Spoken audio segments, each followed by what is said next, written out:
আজ জুমার খুতবায় বক্তব্যের বিষয় কুরবানি। কুরবানি নিয়ে আমরা এক গুরুত্বপূর্ণ সংক্ষিপ্ত তথ্যবহল বিবরণের চেষ্টা করব ইনশাআল্লাহ। আমরা মনে করব বিষয়টি অতীব গুরুত্বপূর্ণ হবে। আমরা আশা করছি ইনশাআল্লাহ বিষয়টি হবে একেবারেই সম্পূর্ণরূপে গ্রহণীয়, শরীয়ত সম্মত, যাতে কোনো চিন্তা ভাবনা বা বিবেচনা বা কী করা যায় এরকম কোনো সুযোগ থাকবে না ইনশাআল্লাহ। কোরবানি শব্দটি কুরব থেকে নির্গত হয়েছে, যার অর্থ হলো নৈকট্য লাভ করা, আল্লাহর সন্তুষ্টি অর্জন করা। যেসব বড় বড় বিষয়ে আল্লাহকে বেশি সন্তুষ্ট করা যায়, যেগুলি জান্নাত পাওয়ার বড় বড় মাধ্যম, তার একটি বড় মাধ্যম কুরবানি। যদিও কুরবানি ফরজ নয়, তবুও আল্লাহকে সন্তুষ্ট করার একটি বড় মাধ্যম।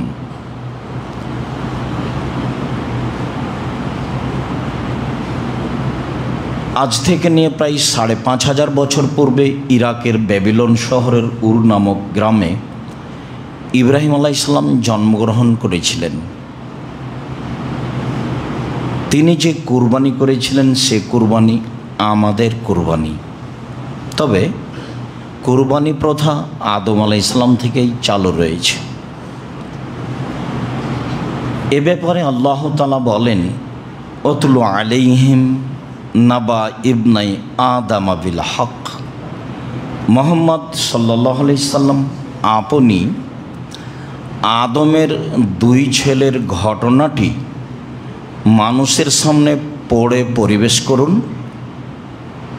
ঘটনা সত্য। তারা দুই ভাই আল্লাহর নিকটে কুরবানি পেশ করেছিল। তাদের দুইজনের একজনের কুরবানি কবুল হয়েছিল, অপরজনের কুরবানি কবুল হয়নি। বলছিলাম, কুরবানি প্রথা আদম আলাইহিস সালাম থেকেই চালু রয়েছে। আদম আলাইহিস সালামের এক ছেলে এক মেয়ে একসাথে জন্ম নিত। আগের ছেলে পরের মেয়ে, পরের ছেলে আগের মেয়ে, এভাবে তিনি বিবাহ দিতেন।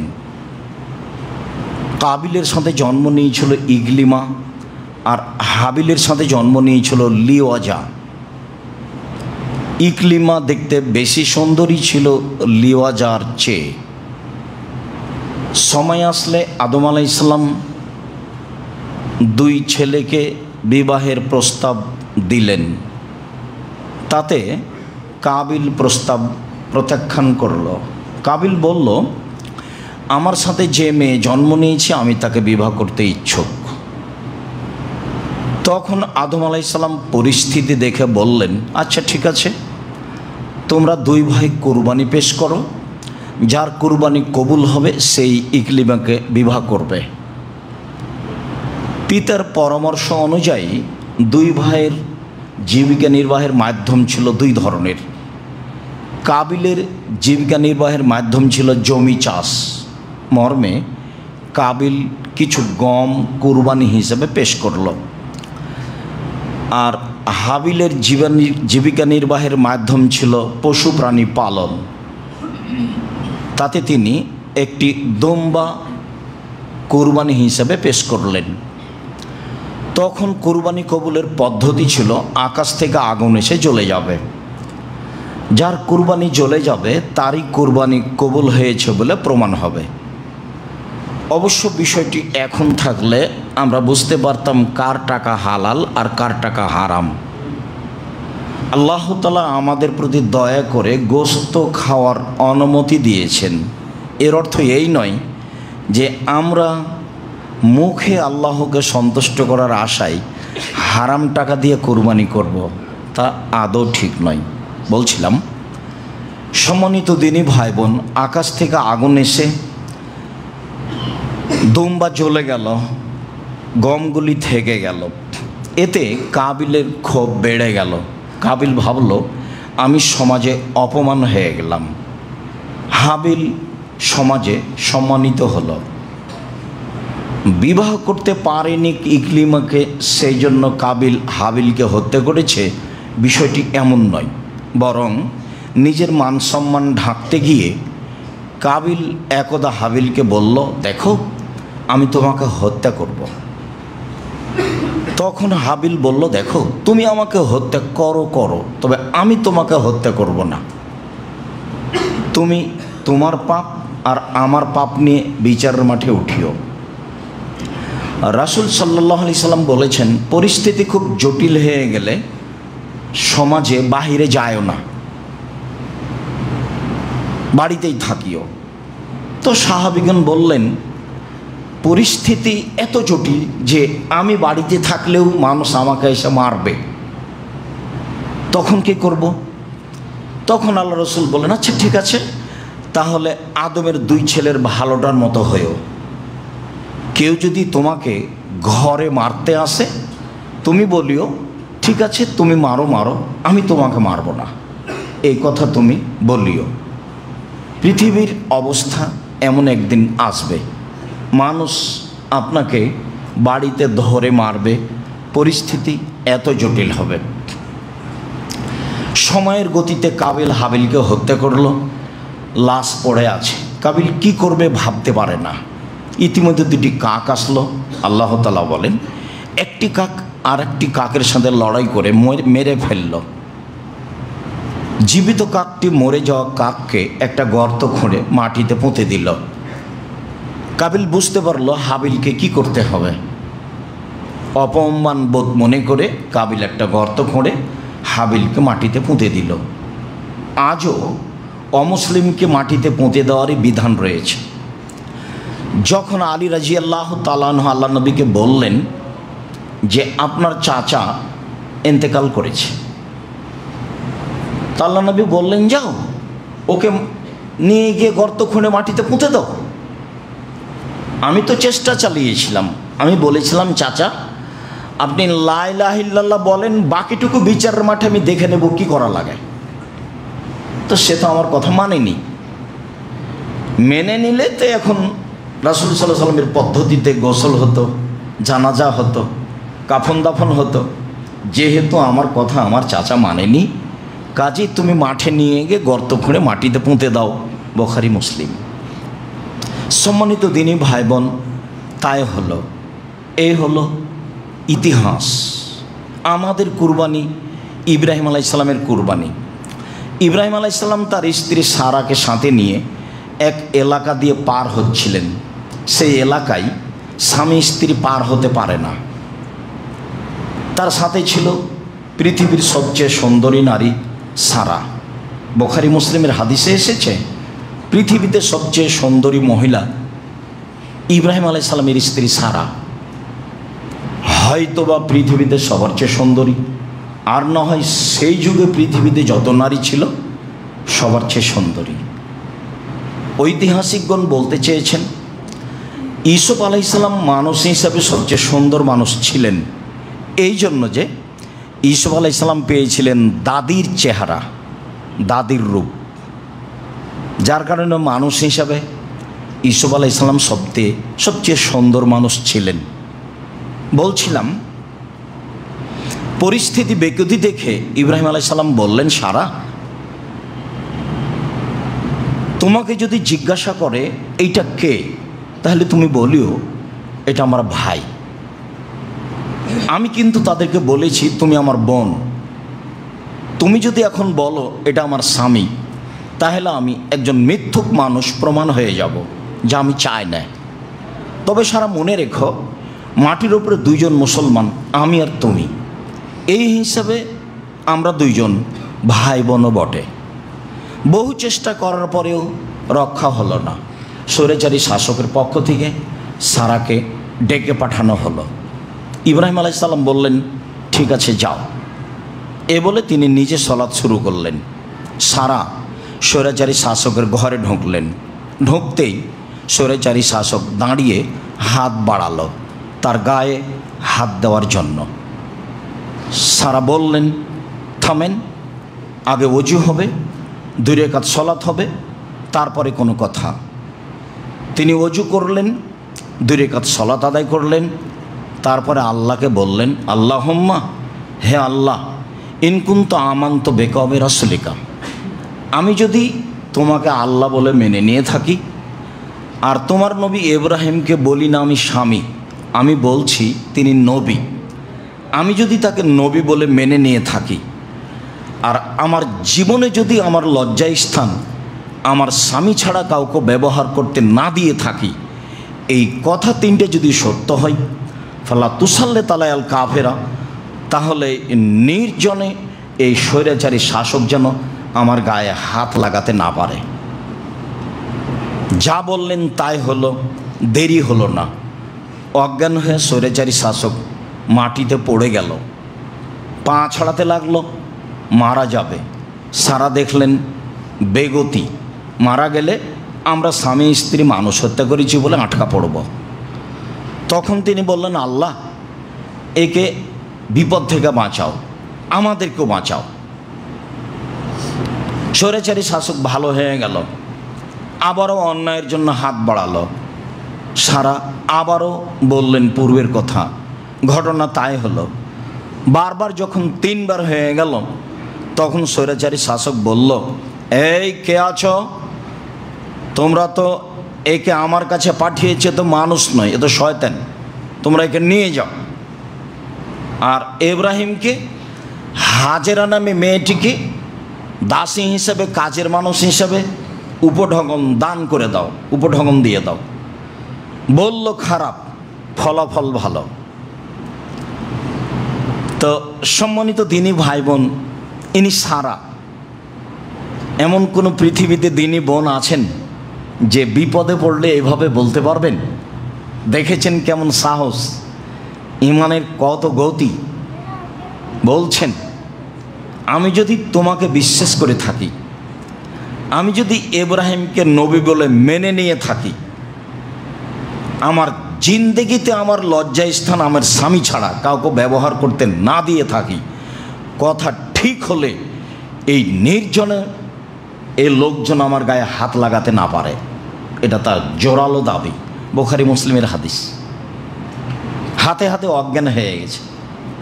দেখুন, আপনি যাওয়ার সময় একটা বই নিয়ে যাবেন, উপদেশ।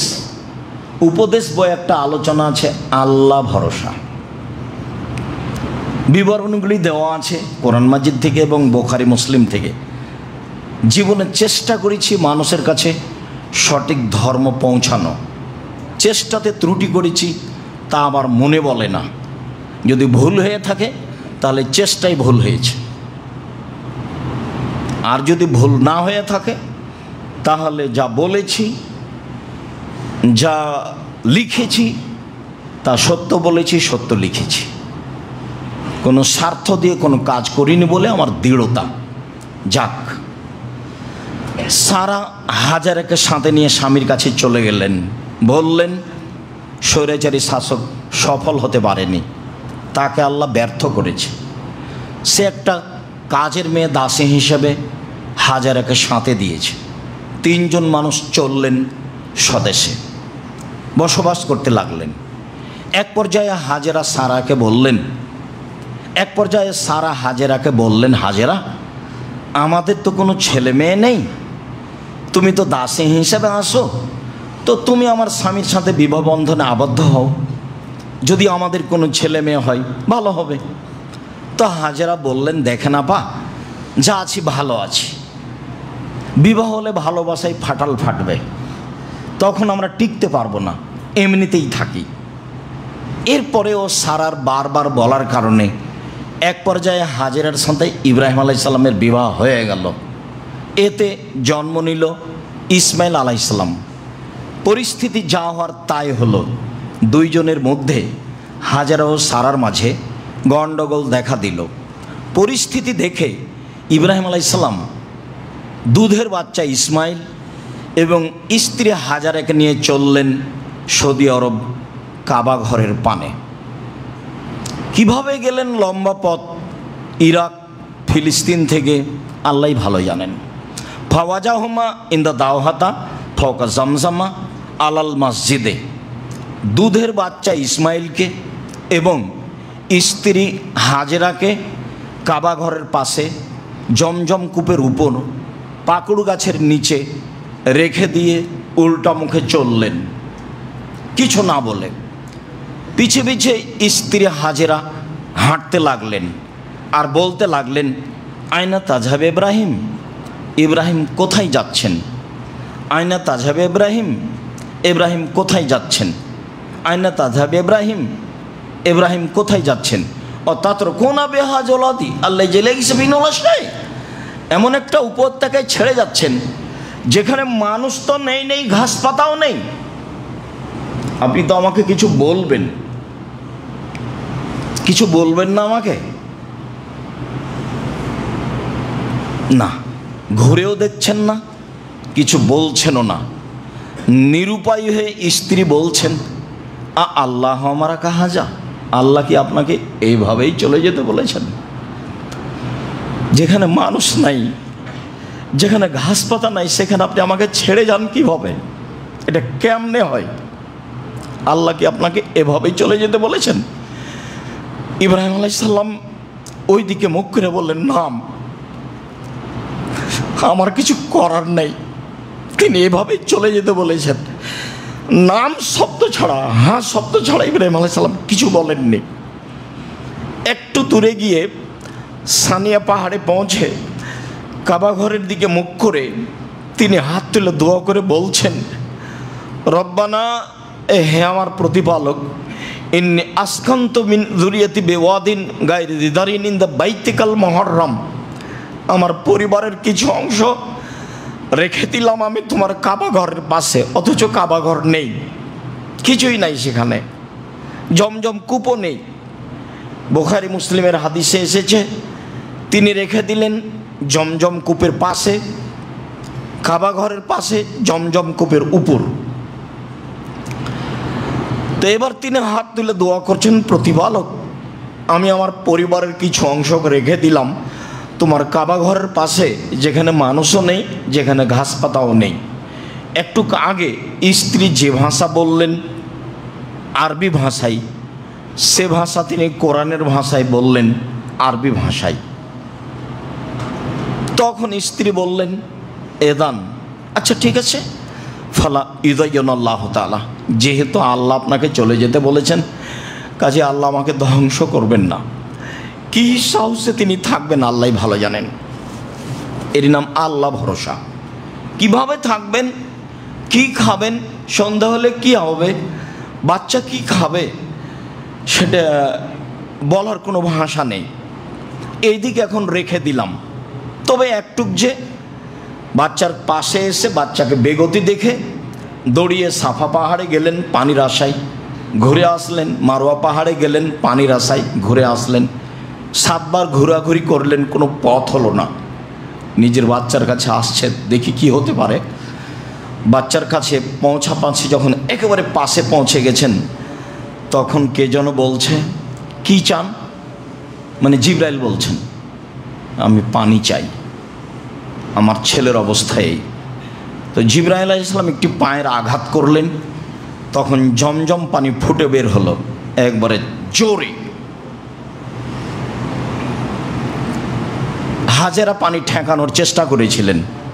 মানুষে বলে জমজম মানে ঠেকানো। পানি যদি উনি ছেড়ে দিতেন তাহলে সারা পৃথিবীর সব জায়গায় পানি ছড়িয়ে পড়ত। খায়রুল মায়াল অঝিল আরজ মাউ জমজম, পৃথিবীর সবচেয়ে উত্তম পানি হলো জমজম পানি। জমজম পানি খাদ্য, জমজম পানি ঔষধ, এ কথা মুহাম্মদ সাল্লাল্লাহু আলাইহি ওয়াসাল্লাম বলেন। হাদিস বুখারী মুসলিম। বাকি আলোচনা থেকে যাক।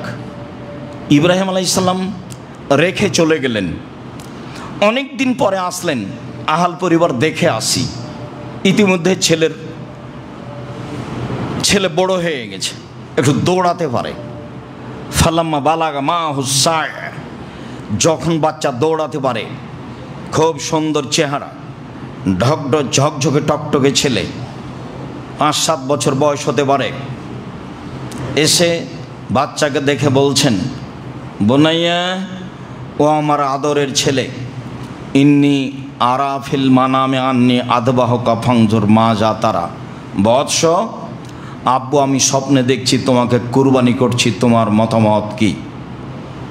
ছেলে বলছে, তার মানে বুঝ হয়েছে, ছেলে বলছে ইয়াবা তিফাল মা তুমারো সাতাজদুনি ইনশাআল্লাহু মিনাস সাবিরিন।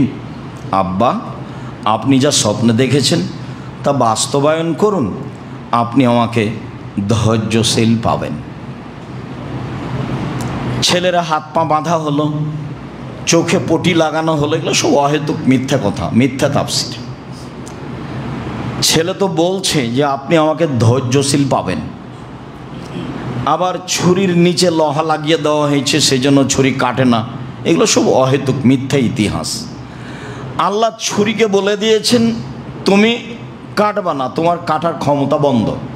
বাস, জড়বস্তু আল্লাহর আদেশ মানে।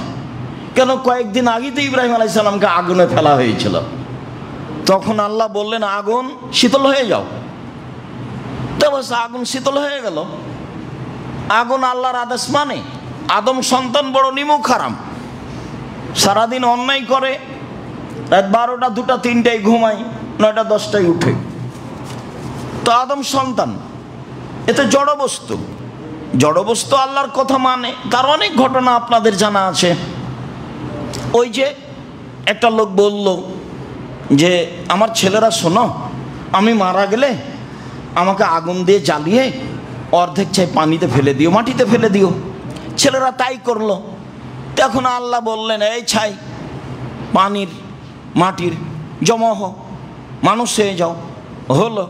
আচ্ছা তুমি তোমার ছেলেদের এভাবে আদেশ করলে কেন? আপনার ভয়ে করেছি, আপনি ভালো জানেন।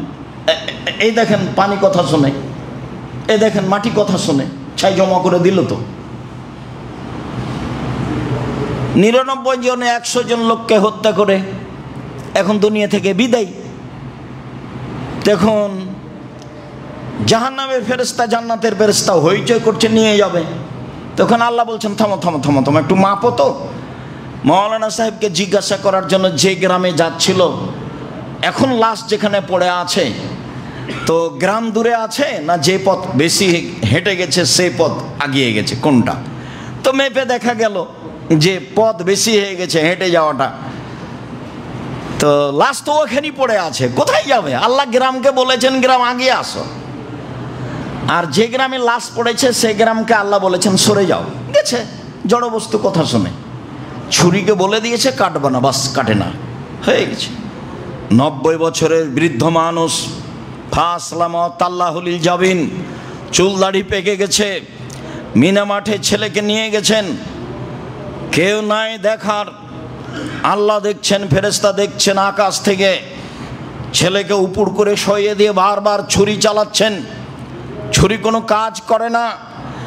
এক পর্যায়ে আল্লাহ তাআলা বলছেন ইয়া ইব্রাহিম কাদ সাদ্দাকতা রুয়া, ইব্রাহিম তুমি তোমার স্বপ্নকে বাস্তবায়ন করেছো, তোমার ছেলেকে কুরবানি করতে হবে, এই ঠেকা আমার বাঁধেনি। আসলে দেখছিলাম তুমি পরীক্ষায় পাস করতে পারো কিনা। ইন্না হাদা লাহুল বালাউল মুবিন, এটা তোমাকে বিরাট পরীক্ষা, তুমি পরীক্ষায় পাস করে গেছো। অফাদাইনাহু বিজিবহিন আযীম, বড় কুরবানির মাধ্যমে আমি তোমার ছেলেকে ছাড়িয়ে নিলাম। যেই পশুটি আমি আদম আলাইহিস সালামের ছেলের হাবিলের কুরবানি হিসেবে দিয়ে জ্বালিয়ে রেখেছিলাম, সেইটি আবার তোমাকে কুরবানি করতে দিলাম। তুমি সেই পশু কুরবানি করো। এই পশু কুরবানির মাধ্যমে তোমার ছেলে ইসমাইলকে আমি ছাড়িয়ে নিলাম, এটা বড় কুরবানি। আল্লাহ তাআলা বলছেন বেজিবহিন আযীম, বড় কুরবানি দিয়ে আমি তোমার ছেলেকে ছাড়িয়ে নিলাম। বড় কুরবানি মানে অনেক বড় নেকির কাজ। ছেলে কুরবানি দিতে হবে না, সুন্দর পশু দেখে কুরবানি দিবেন, বাস বড় নেকি হবে। মানুষের পাল্লাই পড়ে হুজুরের বক্তব্যের চোটে পরিবর্তন হয়েন না, চলেন এবার কাছাকাছি আসি। ইব্রাহিম আলাইহিস সালামের কুরবানি, আমাদের কুরবানি, মুহাম্মদ সাল্লাল্লাহু আলাইহি ওয়াসাল্লাম কুরবানি সম্পর্কে কি বলেন স্পষ্ট হই। আল্লাহ বুঝে আমাদের তৌফিক দান, আমল করার তৌফিক দান করুক। আল্লাহুম্মা আমিন। আল্লাহুম্মা সাল্লি আলাইহি আল্লাহুম্মা বারিক আলাইহি।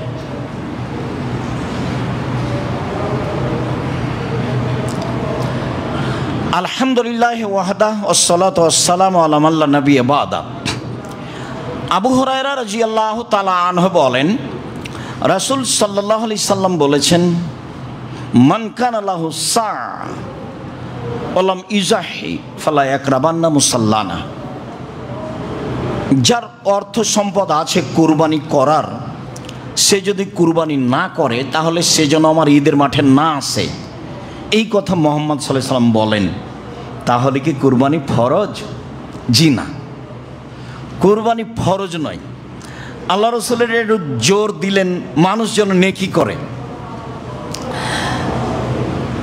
আবু বকর সিদ্দিক রাদিয়াল্লাহু তাআলা, ওমর রাদিয়াল্লাহু তাআলা মাঝে মধ্যে কুরবানি করতেন না। কেন? যাতে করে মানুষ কুরবানিকে ফরজ মনে না করে। তবে কুরবানি একটি বড় মাধ্যম জান্নাতের। বিশাল কুরবানি দিয়ে আল্লাহ ইব্রাহিমের সন্তানকে ছাড়িয়ে নিয়েছেন। সেই কুরবানি আমাদের কুরবানি। কুরবানির কিছু বিধান। জাবের রাদিয়াল্লাহু তাআলা আনহু বলেন, রাসূল সাল্লাল্লাহু আলাইহি সাল্লাম বলেছেন, লা তাসবাহু ইল্লা মুসিন্না, দাঁত ছাড়া কুরবানি করো না। পশু কেনার সময় দাঁত দেখে নিতে হবে। যদিও ছাগলের বয়স 1 বছর হলে তার দাঁত পড়ে যায়, গরু 2 বছর হলে দাঁত পড়ে যায়, উট 5 বছর হলে দাঁত পড়ে যায়। সাধারণত বাচ্চা ছেলে মেয়ের বয়স 7 বছর হলে সামনের দাঁত পড়ে, এটা স্বাভাবিক বয়স। ভেড়া ভেড়ি, দুম্বা দুম্বি, ছাগল ছাগি 1 বছর হলে দাঁত পড়ে যায়। দাঁত দেখেই কুরবানি করতে হবে, এ কথাই ঠিক। আলী রাদিয়াল্লাহু তাআলা আনহু বলেন, রাসূল সাল্লাল্লাহু আলাইহি সাল্লাম আমাদেরকে আদেশ করেছেন, আন নাস্তাসরিফাল আয়না আল ওজনা, কুরবানি কেনার সময় দেখে নেব চোখ, দেখে নেব কান। কুরবানি কেনার সময় দেখে নেব চোখ, দেখে নেব কান। কান কাটা হয় না যেন, চোখ টেরা হয় না যেন, লেজ সুন্দর হয় যেন, খুর ভালো থাকে যেন। বারা ইবনে আজিব রাদিয়াল্লাহু তাআলা আনহু বলেন, সুইলা রাসূলুল্লাহ সাল্লাল্লাহু আলাইহি সাল্লাম মাজা ইত্তাকা মিনাজ জাহায়া, কুরবানি দেখলে কিনলে কি কি দেখে কিনবো, এটা আল্লাহ রাসূলকে জিজ্ঞাসা করা হয়। তখন আল্লাহ রাসূল বললেন 4টি। 1, আল আরজাওয়াল বাইয়িনু জালওয়াহা, স্পষ্ট ল্যাংড়া হয় না যেন। আল আওয়ারওয়াল বাইয়িনু আওয়ারোহা, স্পষ্ট কানা হয় না যেন। আল মারিজ আল বাইয়িনু মারাদোহা, স্পষ্ট রোগা হয় না যেন। আল আযফা আল্লাযী লা তুনকি, গায়ে গোস্ত নেই এমন হয় না যেন। তাহলে সব মিলে কুরবানির পশু কেনার সময় দেখতে হবে দাঁত আছে কি না, দাঁত উঠেছে কি না, দেখতে হবে চোখ সুন্দর কি না, দেখতে হবে কান কাটা নয় ঝকঝকে টকটকে কি না, দেখতে হবে পায়ে ল্যাংড়া নাকি, দেখতে হবে লেজ কাটা নাকি, দেখতে হবে শিং আছে কি না, দেখতে হবে মোটা তাজা কি না, দেখতে হবে রোগা কি না। সব মিলে দেখে পশু কুরবানি করতে হবে, অত্র বিবরণে বোঝা যায়। সময়ের গতিতে আরও কিছু বোঝা যাবে, আপাতত এই পর্যন্ত বলে আর একটি বিধানে যায়। উম্মু সালমা রাদিয়াল্লাহু তাআলা আনহা বলেন, রাসূল সাল্লাল্লাহু আলাইহি সাল্লাম বলেছেন, মান রাআ হেলালা দিল হিজ্জা, যে ব্যক্তি কুরবানির চাঁদ দেখল, ওয়ারাদা ইউজাহিয়া, এবং কুরবানি করার ইচ্ছা পোষণ করল, ফালা ইয়াখুজ মিন শারিহি ওয়ালা মিন আজফারিহি, সে যেন নখ না কাটে, সে যেন চুল না কাটে, সে যেন নখ না কাটে, সে যেন চুল না কাটে। কুরবানি যিনি করবেন মূলত তারই ওপরে এই বিধান। ছেলেমেয়েরা সবাই মিলে এ আমল করতে পারে, তাতে কোনো সমস্যা নেই। বরং করাই ভালো। তবে বিধান মূলত যিনি মালিক তার উপরে। চন্দ্র উঠে গেলে তিনি নখ কাটতে পাবেন না, তিনি চুল কাটতে পাবেন না, এইটাই বিধান। জাবের রাদিয়াল্লাহু তাআলা আনহু বলেন, রাসূল সাল্লাল্লাহু আলাইহি সাল্লাম বলেছেন, আল বাকারাতু আন সাবাতিন ওয়াল জাজুর আন সাবাতিন। গরু 7 জনের পক্ষ থেকে, উট 7 জনের পক্ষ থেকে। গরু কুরবানি করা যায় 7 জনের পক্ষ থেকে, উট কুরবানি করা যায় 7 জনের পক্ষ থেকে। আব্দুল ইবনে আব্বাস রাদিয়াল্লাহু তাআলা আনহু বলেন, ইন্না কুন্না মা নবী সাল্লাল্লাহু আলাইহি সাল্লাম ফি সাফারিন। একদা আমরা আল্লাহ রাসূলের সাথে সফরে ছিলাম। ফাহাজার আল আজহা, কুরবানির সময় চলে আসলো। ফাস্তারাকনা ফিল বাকারাতে সাবাতুন ওয়াল জাজুরে আসারা। আমরা গরুতে 7 জন অংশগ্রহণ করলাম আর উটে 10 জন অংশগ্রহণ করলাম। সম্মানিত দিনী ভাই বোন, যারা আমরা উপস্থিত আছি, যারা যন্ত্রের মাধ্যমে অবগত হচ্ছি, যারা সময়ের গতিতে পৃথিবীর বিভিন্ন প্রান্ত থেকে অবগত হব, তাদেরকে আমি বলতে চাচ্ছি যে এতক্ষণ পর্যন্ত যা বললাম ভাগের কুরবানিতে, তাতে জন 7 জন, 7 জন গরুতে, 7 জন উটে, 10 জন উটে, 7 পরিবারে, এই কথা আমরা এখনো পাইনি। পরিবারের কথা যখন আসবে তখন বিষয়টি আবারও স্পষ্ট করব। তবে মনে রাখা ভালো হবে, ধমক শুনে কোনো লাভ নেই, হুজুরের চিৎকার শুনে কোনো লাভ নেই। হুবাহু প্রমাণ হতে হবে, এটাই কথা। যদি জন হয় জন, যদি পরিবার হয় পরিবার। যেহেতু নেকির ব্যাপার, যেহেতু বড় নেকির ব্যাপার, যেহেতু জান্নাত পর বড় মাধ্যম, কাজেই যাতে আল্লাহ সন্তুষ্ট হবেন, যেটা রাসূলের পদ্ধতি হবে, সেটাই হওয়াই ভালো। চলেন এবার ধারাবাহিকভাবে বলি, রাসূল সাল্লাল্লাহু আলাইহি সাল্লাম নিজে কুরবানি কিনেন। আবু হুরায়রা রাদিয়াল্লাহু তাআলা আনহু বলেন, আরাদান নবী সাল্লাল্লাহু আলাইহি সাল্লাম ইজাহিয়া। আল্লাহর নবী একদা নিজে কুরবানি করার ইচ্ছা করলেন। ফাস্তারা কাবশাইনে আজিমাইনে সামিনাইনে আমলাহাইনে আকরানাইনে মৌজু আইনে। তিনি 2টি ভেড়া কিনলেন, মোটা তাজা, গোস্তওয়ালা, শিংওয়ালা, সাদা কালো, অন্ডকোষ বের করা। তিনি নিজে 2টা ভেড়া কিনলেন, যা ছিল মোটা তাজা, যা ছিল খুব বড় সাইজের, যা ছিল শিংওয়ালা, যা ছিল সাদা কালো, যা ছিল অন্ডকোষ বের করা। যেই বলুক অন্ডকোষ বের করলে তাতে খুঁত চলে আসলো কুরবানি হবে না, এটা তার একবারে নগদ মিথ্যা কথা এবং সরাসরি সহিহ হাদিসের বিরোধী কথা।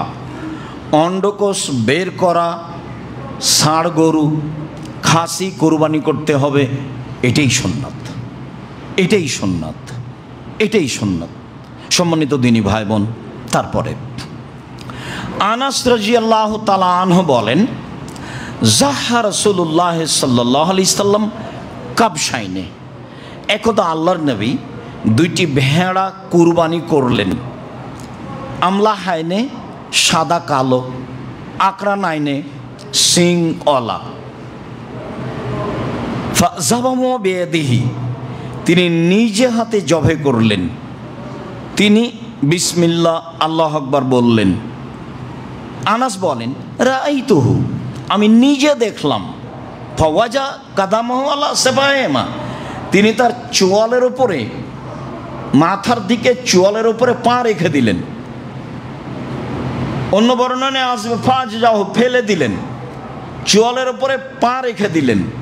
বা চোয়ালটা আসলে গালকে বুঝায়, কিন্তু পরিস্থিতিতে সামনের 2 পাকে বুঝাচ্ছে। 2 পায়ের উপরে পা রেখে দিয়ে জবে করলেন। আমি তাকে তাকিয়ে দেখছি, তিনি জবে করার সময় বললেন বিসমিল্লাহ আল্লাহু আকবার, আল্লাহর নামে, আল্লাহ সবচেয়ে বড়। এই অবস্থা আমি দেখলাম। তিনি নিজে কুরবানি করলেন। এবার তিনি কুরবানি কিনতে বলছেন। আয়েশা রাদিয়াল্লাহু তাআলা আনহা বলেন, আমার রাসূলুল্লাহ সাল্লাল্লাহু আলাইহি সাল্লাম বেকাবশিন, আল্লাহ রাসূল আদেশ করলেন, আনাস একটি ভেড়া কিনে নিয়ে আসো। এটাও বেসাওয়াদিন ও এব্রকো বেসাওয়াদিন ও এনজরো বেসাওয়াদিন। ভেড়া কেনার সময় তুমি দেখবা শিংওয়ালা, কালোতে হাঁটে, কালোতে শয়, কালোতে দেখে। কেনার সময় এটা দেখে, এটা বলে দিচ্ছেন, দেখো যাও একটা ভেড়া কিনো, শিংওয়ালা, কালোতে হাঁটে, কালোতে খায়, কালোতে শয়। মানে কি? পেট কালো। মানে কি? চোখ কালো। মানে কি? পা কালো। তো সব মিলে রঙের মধ্যে কালো ভালো। বিদ্বানগণ বলতে চেয়েছেন যে রহস্য আমরা পূর্ণ উদ্ঘাটন করতে পারি না, আল্লাহই ভালো জানেন। তবে আমরা মনে করছি যে কালো প্রাণী হলে গোশত স্বাদ বেশি হতে পারে, আল্লাহ আলাম। তিনি এ কথা বলেছেন যা হাদিসে এসেছে, স্পষ্ট আপনার সামনে করলাম। ঠৌতিয়ে বেহি লইজে হে বেহি। ঠিক এইরকমই ভেড়া তার কাছে নিয়ে আসা হলো। যখন নিয়ে আসা হলো তখন তিনি বললেন, আয়েশা হালুমিল মুদিয়া, ছুরিটা নিয়ে আসো। এই দিনের পূর্বে ছুরির আরবি যে মুদিয়া তা আমরা শুনিনি, এ কথা সাহাবিগণ বলেন। তো তিনি বললেন, আয়েশা ছুরিটা নিয়ে আসো। সুম্মা কালা, তারপর তিনি বললেন, আয়েশা ওয়াস হাজিহা বেহাজারিন, পাথর দিয়ে তাকে ধারালো করো। ছুরি ধারালো কাজ আমাদের দেশে পুরুষে করে। আল্লাহর নবী আয়েশাকে বলছেন, প্রায় সব কথাই তিনি আয়েশাকে বলতেন, আদেশ করতেন, আয়েশা জায় নামাজটা নিয়ে আসো, আয়েশা এক গ্লাস পানি নিয়ে আসো, আয়েশা আমার মাথার চুল চিরুনি করে দাও, আয়েশা ছুরি নিয়ে আসো, আয়েশা ছুরিটা ধারালো করে নিয়ে আসো। বুঝতে পারছেন? আমার দিনী বোনদেরকে এখানে আর একটা কথা বলে রাখছি, সারা পৃথিবীর যত দিনী বোন বাংলা ভাষায় শরীয়ত অবগত হচ্ছেন, আল্লাহর নবী স্ত্রীর নাম ধরে রাখতেন। একটু আগে চলে গেল বুখারী মুসলিমের হাদিস, ইব্রাহিম আপনি কোথায় যাচ্ছেন? ইব্রাহিম আপনি কোথায় যাচ্ছেন?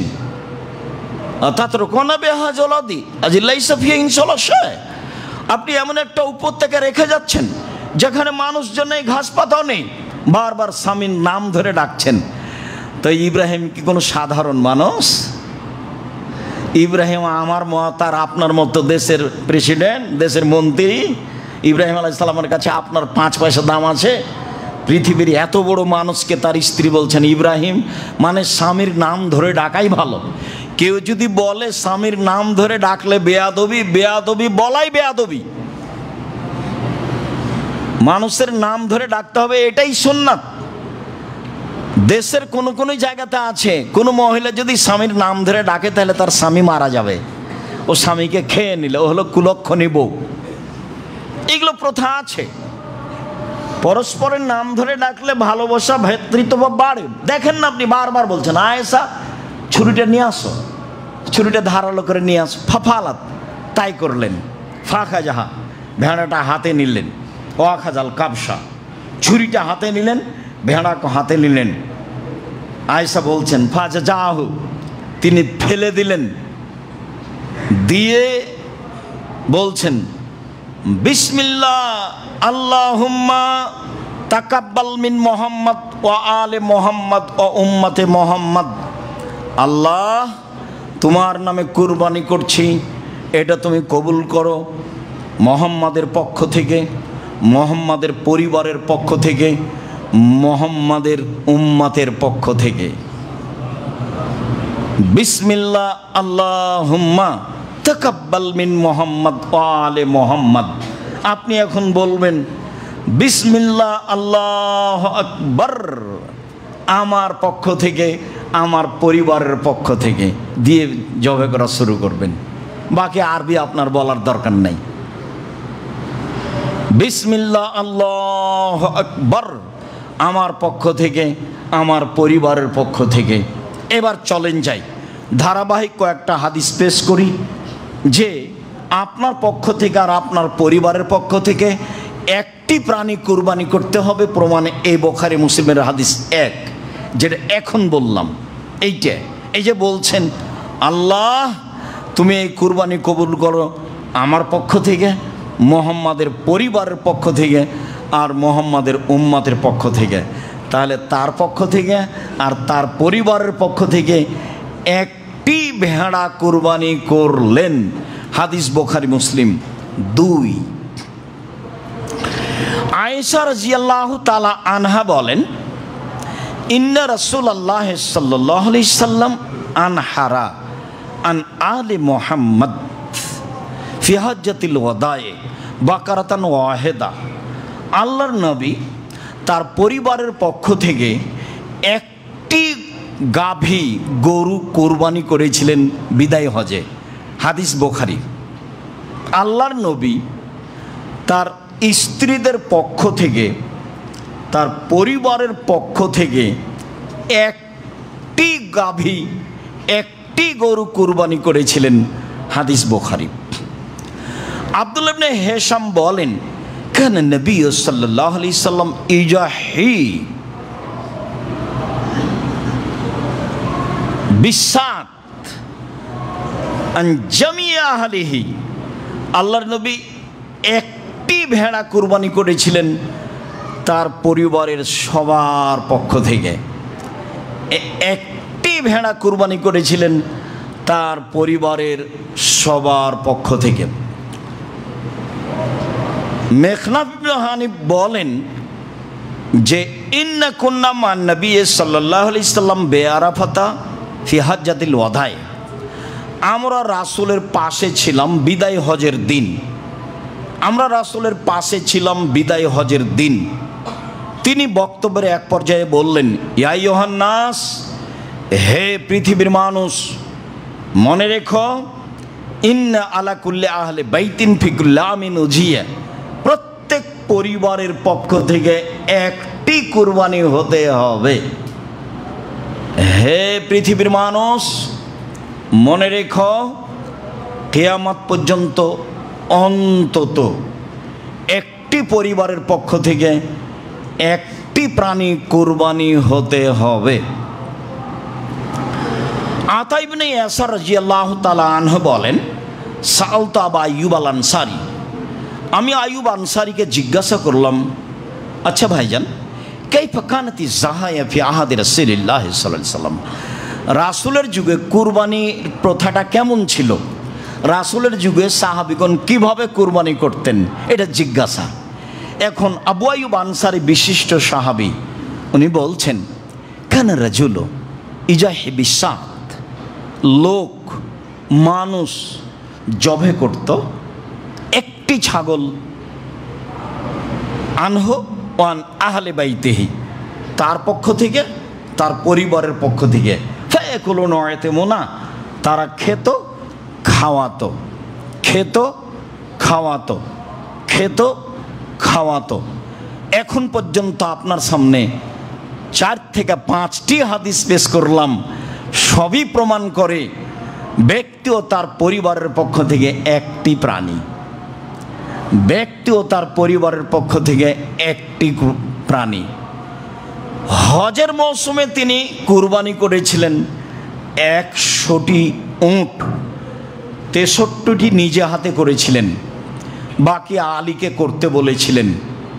ওই বুখারী মুসলিমের হাদিসে বোঝা যায়, যেহেতু কুরবানি অনেক বড় নেকির কাজ, যার যেমন টাকা আছে সে তেমন করে নেবে, নেকি হিসেবে 10টা 2টা 5টা 1টা, যে যা পারে। সম্মানিত দিনী ভাই বোন, এখানে আর একটু কথা বলার পূর্বে আবারও পিছে ফিরে আসি। পিছে ফিরে এসে বলি, জরুরি কথা যে ভাগে কুরবানির প্রমাণে কোনো হাদিস নেই। ভাগে কুরবানির প্রমাণে আছে জন, ব্যক্তি। যদিও হাদিসগুলি সফরের সাথে সম্পৃক্ত, সফরের কথা না বললেও ব্যক্তি ও পরিবারের পক্ষ থেকে কোনো হাদিস নেই। এ যাবৎ 1990 সাল থেকে নিয়ে এখন পর্যন্ত 7 পরিবারের পক্ষ থেকে একটি প্রাণী কুরবানি করতে হবে এমন কোনো হাদিস আমরা অবগত হতে পারিনি। এদেশের আহলে হাদিস হিসেবে একজন বড় মাওলানা ছিলেন আব্দুল্লাহিল কাফি আল কুরাইশি রাহিমাহুল্লাহ, জমিয়তের প্রধান ব্যক্তি ছিলেন এবং বড় পণ্ডিত মানুষ ছিলেন। আল্লাহ তাকে মাফ করুক, তার কবরের শাস্তি মাফ করুক, তার কবরকে প্রশস্ত আলোকিত করুক। তিনি বলেছেন, একটি গরুতে 7টি পরিবার অংশগ্রহণ করবে এমন কোনো হাদিস অবগত আমি নই। আর আমি আব্দুর রাজ্জাক বিন ইউসুফ সাধারণ মানুষ, একেবারেই সাধারণ। আপনাকে আমি খুব ভালোবাসি। আমার দীর্ঘ 35 বছরের তদন্তে আমার বিদ্যা কম, তদন্ত করি বেশি, আপনার বিদ্যা বেশি, এটা আমি মেনে নিই। আমার তদন্তের অভাব নাই আলহামদুলিল্লাহ। তাতে আমার অবগতিতে একটা গরুতে, একটা প্রাণীতে 7টা পরিবার অংশগ্রহণ করবে এমন কোনো হাদিস এই যাবৎ প্রমাণ হয়নি, কিয়ামত পর্যন্ত প্রমাণ হবে না বলে আমার জোরালো দাবি। সম্মানিত দিনী ভাই বোন, ইনশাআল্লাহ। এরপরে আমি বলছি, পরিবারের পক্ষ থেকে পশু কুরবানি করুন। টাকা বেশি আছে, ঢাকায় ব্যবস্থা রয়েছে আজও ওট কুরবানি করার, করেন, ওট কুরবানি করেন, বেশি নেকির ব্যাপার, একাধিক করেন। তো টাকা কম আছে, ষাঁড় করেন, কয়েক লক্ষ টাকা দিয়ে বড় মোটা তাজা হৃষ্টপুষ্ট ষাঁড় কিনেন। টাকা কম আছে, খাসি কিনেন। টাকা কম আছে, ছাগি কিনেন। ছাগি বুঝি না, যেগুলো বাচ্চা দেয়। টাকা কম আছে, ভেড়া ভেড়ি কিনেন। আজও বাজারে ভেড়া ভেড়ির দাম সবচেয়ে কম। একটা ভাগা নিতে যা টাকা লাগবে তাতে অন্তত 3টে ভেড়া কিনে পাওয়া যাবে। আপনি কার কথাই পড়ে ভাগে কুরবানি কিনতে গেলেন, আবার কলিজা নিয়ে সমস্যা, আবার হাড় নিয়ে সমস্যা, আবার ভাগ নিয়ে সমস্যা। এতদিন তো নাড়ি ভুঁড়ি নিত না মানুষ, এখন তো নেই। নাড়ি ভুঁড়ি নিয়ে সমস্যা, পা নিয়ে সমস্যা। এত বোঝা আপনি কেন মাথায় করতে গেলেন? যতই ধমক দেখাক না কেন, বলার গতি এভাবে আছে। কে বলেছে চলবে না, এইভাবে বলা আছে। আমি ওইভাবে বলিনি, তবে আমি বলছি আমার 35 বছরের তদন্তে ভাগে পরিবারের পক্ষ থেকে কুরবানির কোনো প্রমাণ নেই। 7 জন আছে, 7 পরিবার নেই। আশা যে আমি কথা স্পষ্ট করতে পেরেছি। সম্মানিত দিনী ভাই বোন, দ্বিতীয় যেটা বলতে চাচ্ছি সেটা হলো এই যে দেখে কিনতে হবে ঠিকঠাক আছে কিনা, কান, নাক, লেজ, দাঁত, পা রোগা কিনা, মোটা তাজা কিনা, শিং আছে কিনা। শুনুন, হাদিস সহি। কিনে নিয়ে এসে যদি শিং ভেঙে যায় তাহলে এটা বিক্রি করে দেন, আর একটা কিনেন। যদিও অনেকে বলতে চেয়েছেন যে কিনে যদি নিয়ে আসার পরে ভেঙে যায় তাহলে করতে পারে, করতে পারে, আপনি পরিবর্তন করে দেন, সেটাই ভালো। নিখুঁত প্রাণী কুরবানি করেন। আমি আপনাকে জোরালোভাবে অনুরোধ জানাচ্ছি, আপনি আমার দিনী ভাই, আপনি আমার দিনী বোন। জরুরি কথা যে চন্দ্র উঠলে নখ কাটা যাবে না, চুল কাটা যাবে না, এটাই বিধান। তবে পশু প্রাণী প্রয়োজনে জবে করতে পারেন। আত্মীয় স্বজন এসেছে, গরু ছাগল জবে করবেন না, সেটা করেন, তাতে কোনো সমস্যা নেই। আপনি নখ কাটতে পাবেন না, আপনি চুল কাটতে পাবেন না।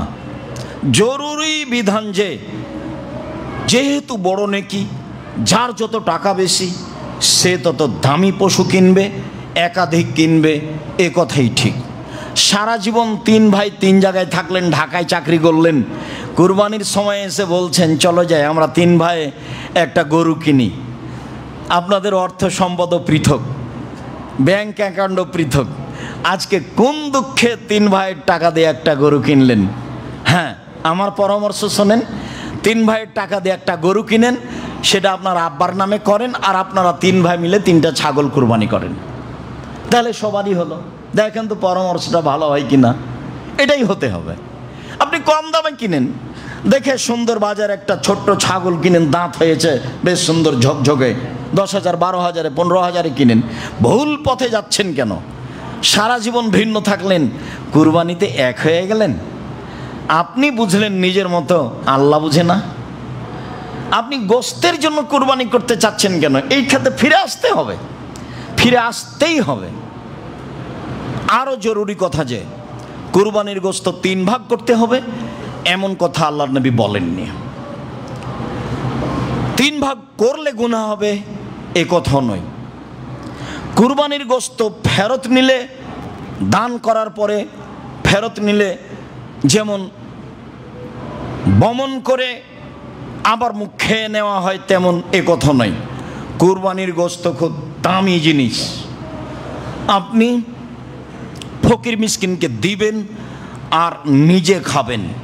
আল্লাহ তাআলা বলেন কুলু ওয়াতিমুল বায়েসাল ফকির, তোমরা নিজেরা খাও আর ফকির মিসকিন অসহায় মানুষকে খাওয়াও। আমাদের দেশে যে প্রথা হয়েছে সেটা পছন্দ নয়, তবে করতে পারে। কি প্রথা হয়েছে? আরে 3 ভাগ করো, করে বলে 1 ভাগ ফকির মিসকিনকে দাও, আর 1 ভাগ আত্মীয় স্বজনকে দেও খাও, আর 1 ভাগ জমা রাখো। তাহলে কুরবানি দিয়ে আত্মীয় স্বজন বজায় রাখতে হবে। এখন মানুষ প্রথা ধরে নিয়েছে চাঁপাইনবাবগঞ্জের মতো, যে কুরবানিতে জামাইকে দাবাত দিতে হবে, মেয়ের শ্বশুরকে দিতে হবে, ছেলের শ্বশুরকে দিতে হবে, না হলে সবাই বলবে কৃপণ। এটা কেন করবেন? একটা বড় মাছ কিনে আজকে দিয়ে পাঠান, এর নাম হাদিয়া। কেন আপনি এইটা দিয়ে সম্পর্ক বজায় রাখতে হবে, এদিকে গেলেন কেন? হাদিয়া তো আছেই। সম্মানিত দিনী ভাই বোন, কুরবানি দিয়ে আত্মীয় স্বজনের সম্মান রক্ষা করতে হবে, ভুল হিসাব। হাদিয়া দিয়ে আত্মীয় স্বজনের সম্মান রক্ষা করতে হবে এবং পরহেজগার মানুষকে হাদিয়া দিতে হবে, খাবার জন্য বলতে হবে, এটাই বিধান। বলছিলাম 3 ভাগ করলে গুনাহ হবে কি? জি না। 3 ভাগ না করলে গুনাহ হবে কি? জি না। ভালো, বরং কি করতে হবে? বরং খান আর দিয়ে দেন, খান আর দিয়ে দেন। দেওয়ার মতো যদি মানুষ না থাকে তো 2-1 কেজি দিয়ে সবই রেখে দেন, কোনো সমস্যা নেই। 2-4-5 কেজি রেখে সবই দিয়ে দেন, সমস্যা নেই।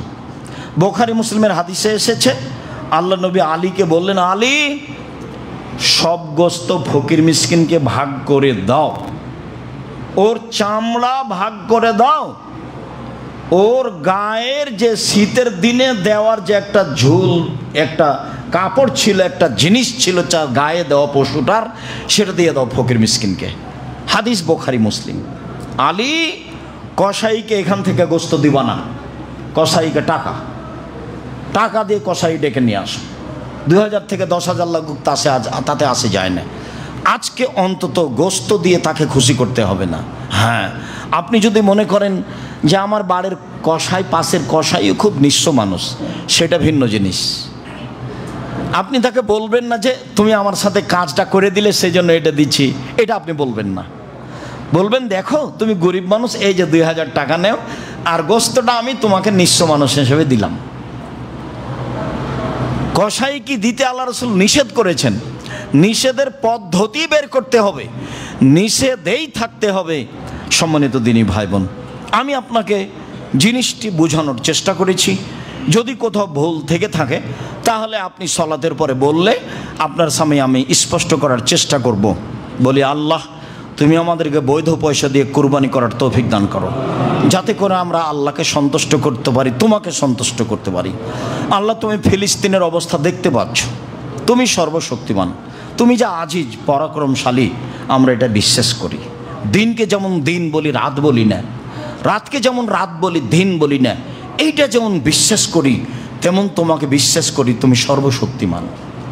পৃথিবীর কোনো মানুষ তোমাকে ঠেকাতে পারে না। আদ সামুদ তোমার কিছু করবে এটা তুমি মনে করনি, তুমি সময়ের গতিতে ধ্বংস করেছ। আমরা সাধারণ মানুষ ফিলিস্তিন থেকে অনেক দূরে থাকি, তোমার দরবারে জুমার খুতবার শেষে আন্তরিকভাবে বলছি তুমি সর্বশক্তিমান, তুমি আমাদের কথা কবুল করো।